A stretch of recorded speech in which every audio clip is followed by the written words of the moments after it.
Pelaksanaan penandatanganan kerjasama melalui Memorandum of Understanding antara pemerintah Kota Gorontalo dengan Badan Pengawas Obat dan Makanan berlangsung di Rumah Dinas Wali Kota Gorontalo.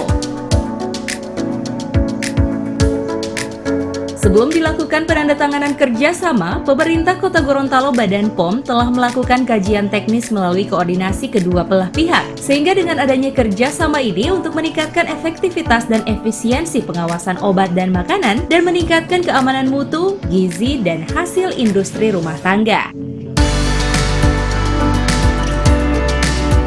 Saatnya kemajuan pengetahuan dan teknologi produksi obat dan makanan memiliki resiko tersendiri terhadap kesehatan, keselamatan, dan keamanan masyarakat. Terlebih sering ditemukannya obat-obatan dan makanan yang kadaluarsa, ilegal dan rusak hasil razia di apotek, supermarket, dan pasar.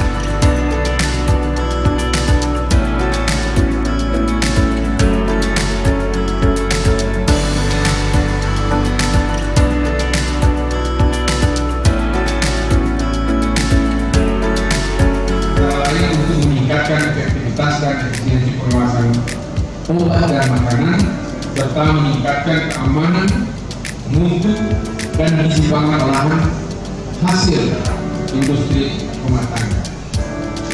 Jadi sebagaimana kita ketahui, dengan pesatnya kemajuan pengetahuan dan kemajuan teknologi produksi obat dan makanan itu juga membawa resiko tersendiri terhadap kesehatan dan keselamatan dan keamanan masyarakat.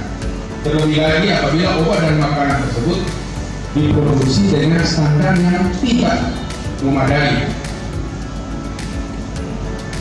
Bahkan ada produk-produk yang rusak dan terkontaminasi oleh bahan berbahaya. Banyak temuan-temuan ketika kita melakukan razia, baik itu di apotek, toko-toko obat, supermarket maupun di pasar luas, banyak makanan, minuman, bahkan obat-obatan, bahan kosmetik dan sebagainya, ada yang sudah kadaluarsa, ada yang ilegal, ada yang sudah rusak dan lain sebagainya.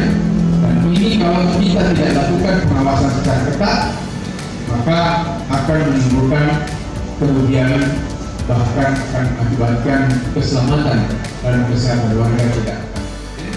Dan mampu mendeteksi dengan keamanan, keselamatan dan kesehatan warga. Merupakan satu-satunya Tim Liputan Advertorial Mimosa TV.